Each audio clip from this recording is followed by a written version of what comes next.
Welcome back to Will to Heal. I'm your host, Jamie here.This. In this series, we've been unraveling the roots of generational trauma, how it's passed down, how it embeds in our patterns, and how it shapes who we become.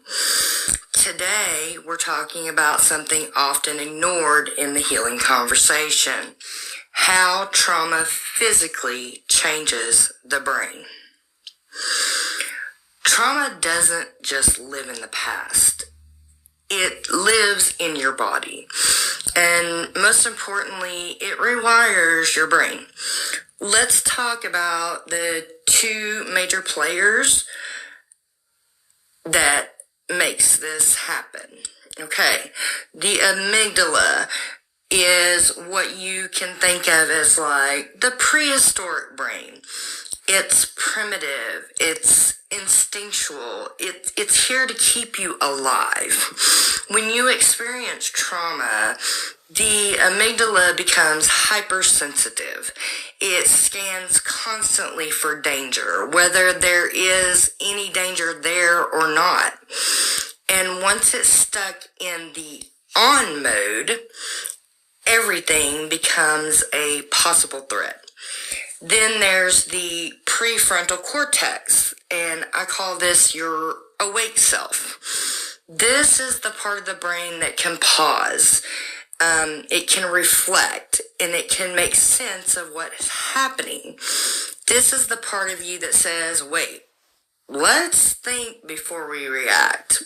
But when trauma is present, that voice gets shut out. The prehistoric brain takes over, and suddenly you're reacting not to what's happening now, but what your brain remembers as dangerous.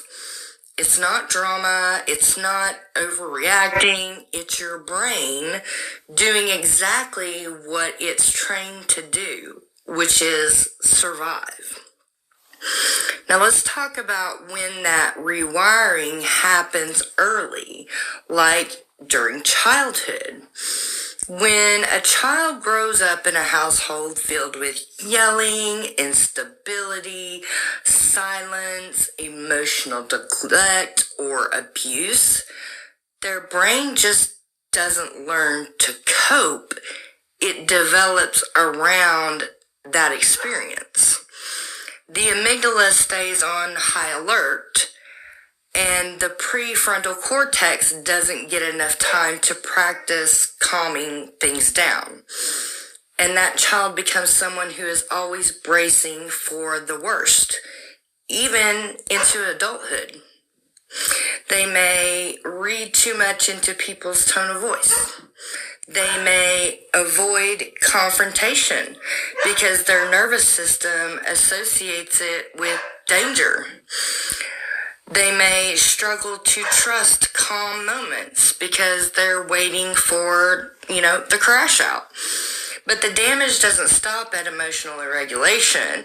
It ripples into a person's self-worth, identity, attachment style, learning ability, and their social behavior. The child begins to believe something must be wrong with me, and that belief becomes the operating system.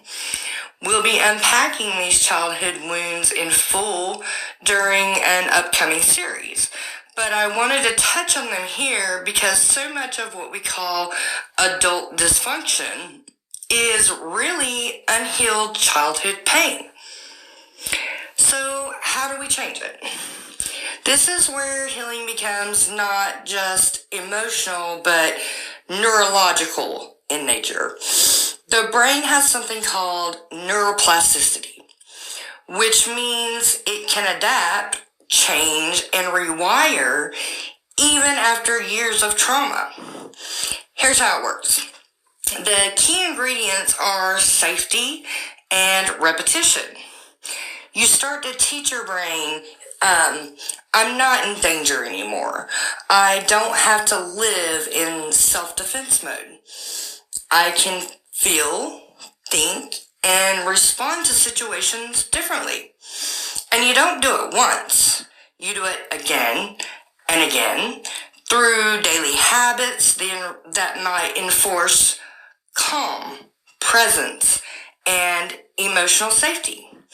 That can mean doing things like grounding exercises, which is using your senses to bring yourself into the present moment. It might be mindful meditation, which is breathing through discomfort and watching thoughts without judging them. It could be positive self-talk, which is replacing old internal narratives with ones that are rooted in truth and compassion. It could be journaling, and this helps you explore patterns, reflect on your reactions, and begin rewriting your story. It could be body movement like yoga or walking or even shaking to release stored tension. And it could also be therapy or coaching to help guide and support the rewiring process with structure and insight. These may sound simple, but they're incredibly powerful. You're not just forming new habits, you're building new neural pathways. And each time you respond from your awake self instead of your prehistoric brain, you reinforce the truth that I'm safe. I'm not who they said I was. I can choose differently now. But what happens when we don't heal? We parent from the same place we were hurt.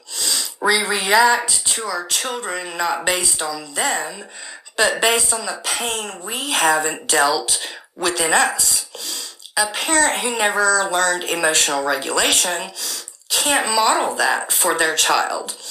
A parent who's shut down to survive may now shame their child for expressing emotions without even realizing it.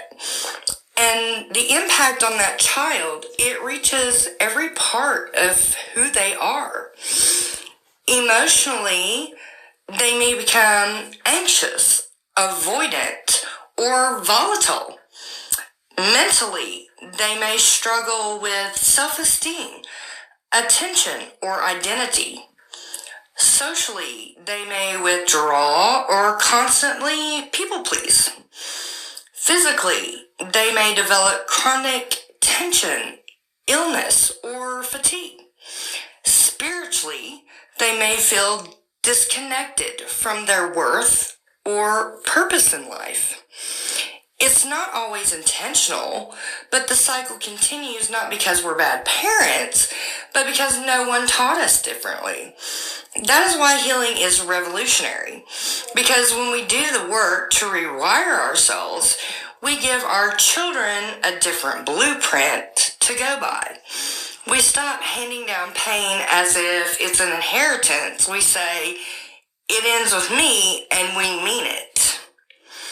So if you've been wondering why you shut down, why you lash out or go numb, if you feel like your reactions are out of proportion, know this.